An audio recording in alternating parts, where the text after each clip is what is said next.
Welcome to Practical Access. I'm Lisa Deeker. And I'm Rebecca Hines. And as always, today we have one of Lisa's good friends.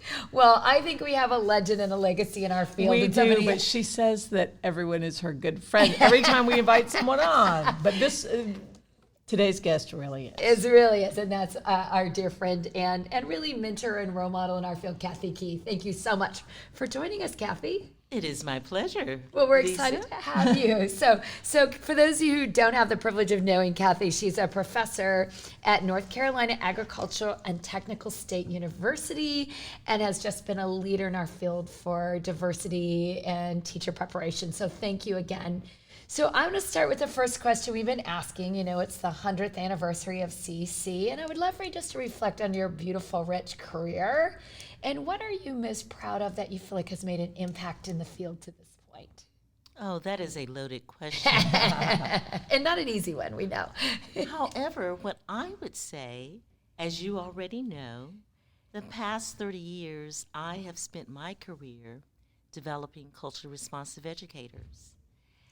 And most recently, and when I say recently, the past 5 years, I have focused on retaining special education teachers of color in the field during their induction years. When I think about the impact, it has been an incredible journey because not much was known 30 years ago about being a culturally responsive educator, let alone what were the skill sets and tenets that were needed to produce this culturally responsive person. And I can tell you, Drs. Deeker and Hines, that it's been a learning curve.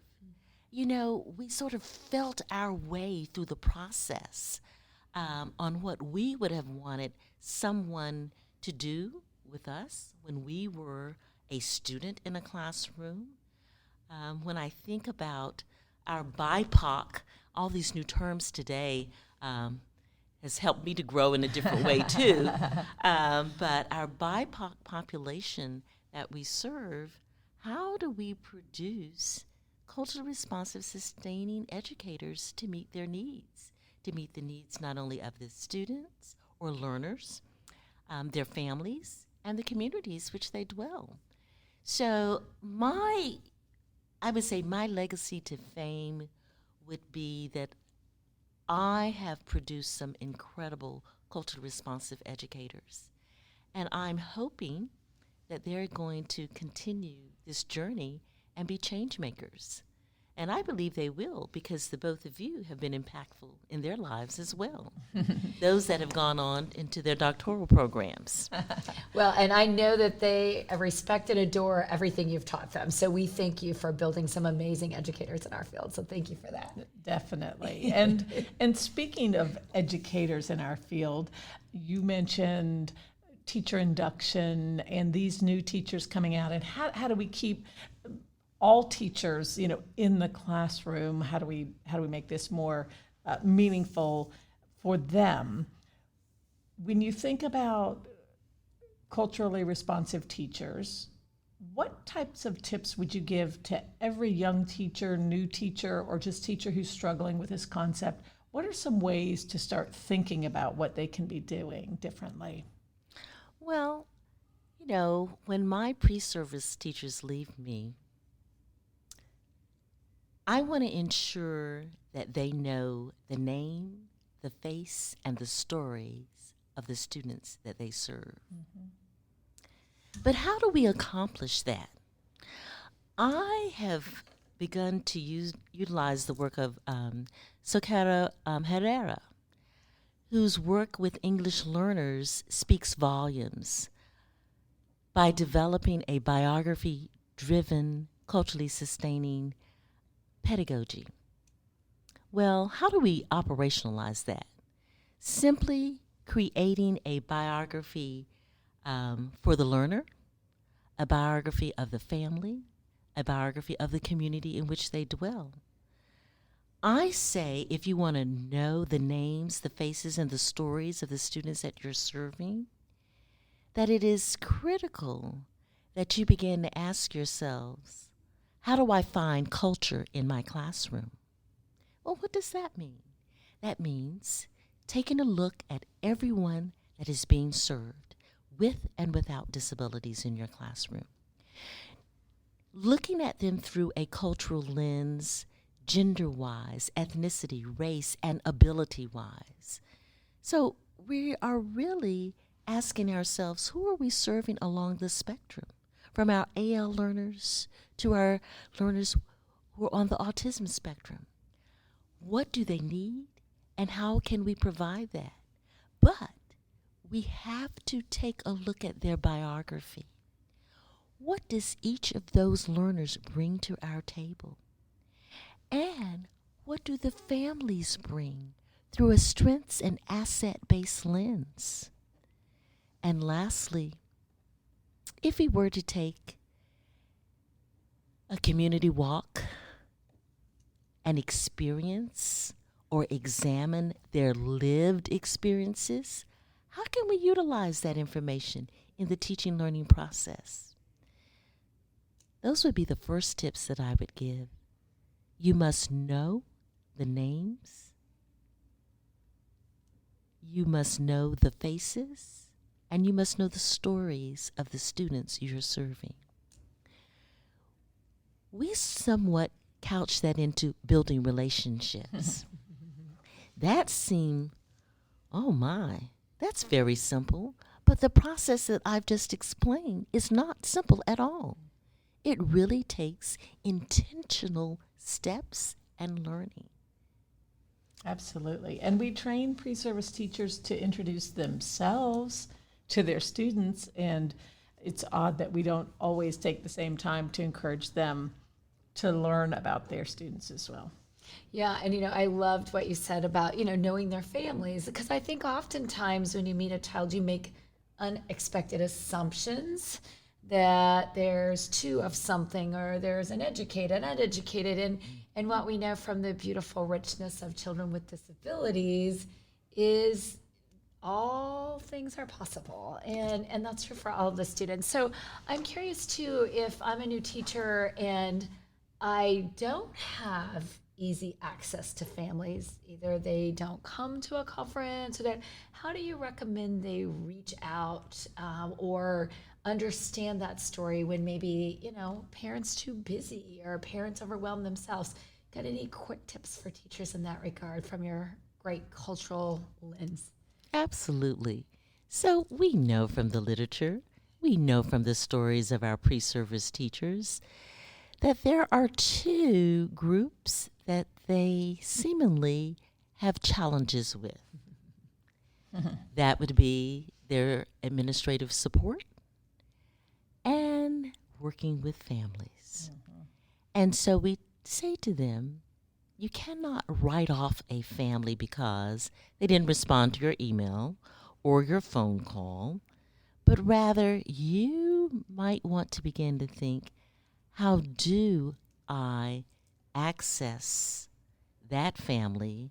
How do I work with that family? And how can I be a change maker? We like to encourage a couple of things. One, and this is very practitioner based. One, not only in your field experiences, but particularly in their Clinical 1 and Clinical 2 internships, that they now begin to interview the auxiliary personnel.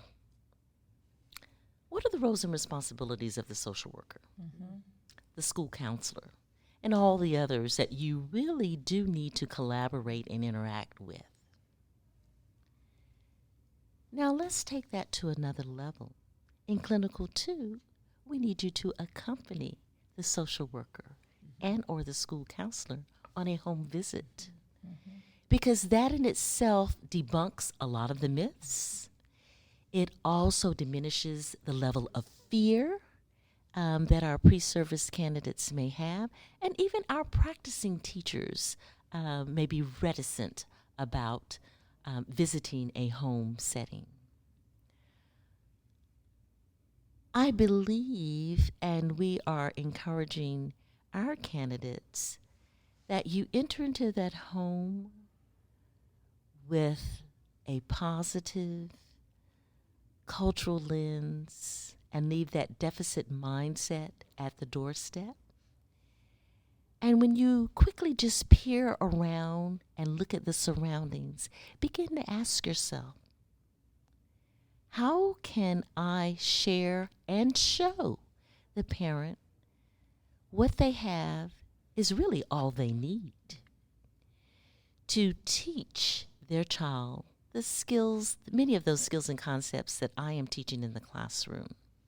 So if we have time, let me share a story with you. Absolutely. So many folks don't know that I started out when I finished my undergraduate degree in elementary education at North Carolina Central. I went on to the University of Wisconsin-La Crosse. I was an early childhood special ed home trainer. I was trained via the Portage Project. No one even knows what that is today. But I had 14 families in, I would say, 5 school districts.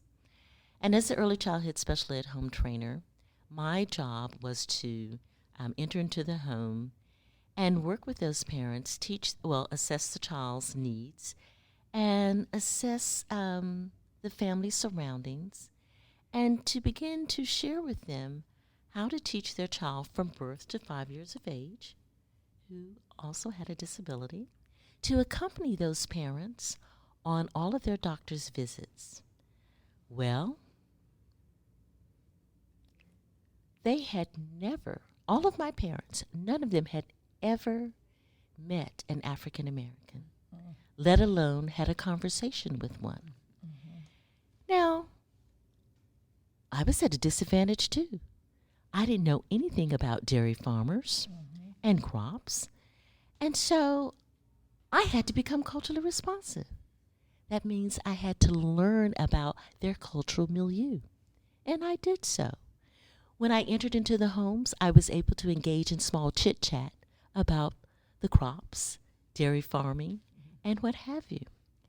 So immediately, those families looked at me as if you took the time to learn about me, us, and our surroundings.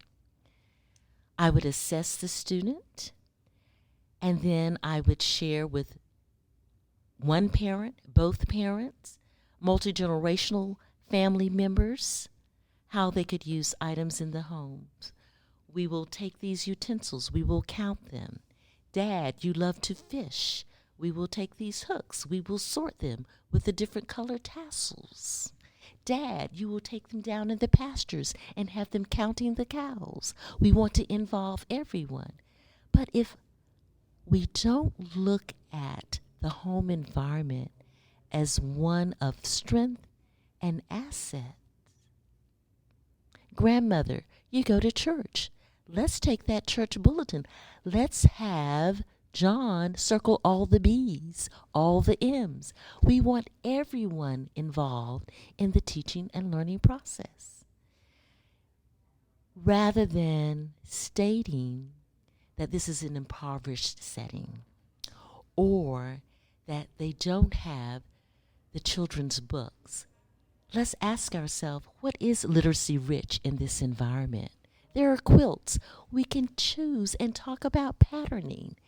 So that is hard to do with our pre-service educators. That is hard to do with those who are practicing because they haven't been taught how to enter into that environment and look for the gifts that exist. And I think that your story is such a great one and so timely because there's such misperceptions, I think, about this idea of cultural responsiveness and what it really means. So thank you for sharing such an articulate explanation and example. So my last just quick thought, give us a quick thought. Where should we be in the future? What do you see? What's the thing that you're like, if this happens, it would make me happy? Oh my. I'm a dreamer. I know, that's why I ask you. And in the next 10 years, because I think this journey is going to take us 10 years, that is if we're all on board. And that is when any learner enters our classroom. We use the terminology BIPOC. We are now really being more intentional about diversity, equity, and inclusion. That the terms intentional don't exist anymore because it is automatic. That we embrace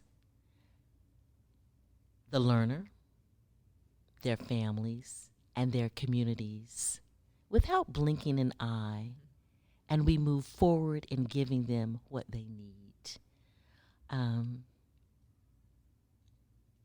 without reticence. That's really being a dreamer, because we have so many social issues to conquer in the next 10 years. But we have such great minds that I believe we can move these mountains that exist today. That's my dream. I love it. I'm going to borrow your term, automatic acceptance. How's that? You may borrow it. Because I thought that was a great word. I was like, automatic. I love that. Not intentionality, but automatic. So Automaticity. Right. I love it. I love it. Well, thank you so much, Dr. Kea. We really appreciate you being with us and sharing your vision and journey. I was going to talk on and on and on. We love it. Which I can do. No, you're amazing. Well, if you have questions for us, please send us a tweet at Access Practical or send us a question on our Facebook page. Thank you again, Dr. Kea. You two are Thank you, Dr. awesome. Oh, thank It's you. great to see you. Thank you. It's a pleasure.